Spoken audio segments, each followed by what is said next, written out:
It was a late Sunday evening in the city of Troas, and the upstairs room was packed. Dozens of people had crammed into the house to hear the Apostle Paul teach.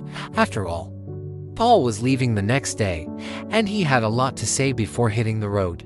In fact, Paul's sermon went on for hours, and then some. As midnight approached, the oil lamps flickered, the room got warmer, and people started to get drowsy.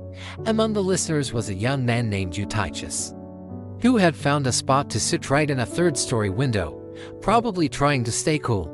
Maybe he hoped the breeze would keep him awake. Spoiler alert, it didn't.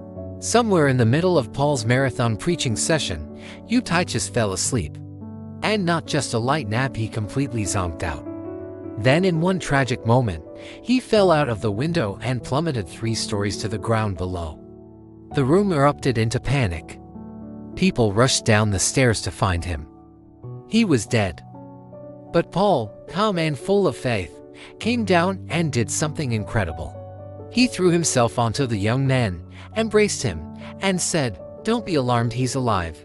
And just like that, Eutychus was brought back to life. No dramatic thunder, no glowing lights. Just a quiet miracle.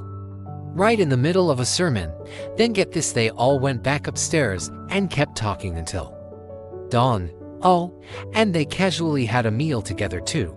Because apparently resurrection doesn't cancel Bible study or late-night snacks.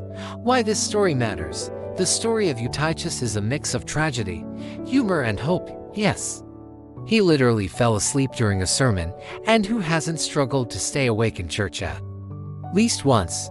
But more importantly, it shows how God can bring life even in the most unexpected moments. And it highlights how Paul's ministry was fueled not just by words, but by power. It's a reminder that miracles don't always look flashy, but they always point to God's mercy. And maybe also a reminder to not sit in windows when you're tired.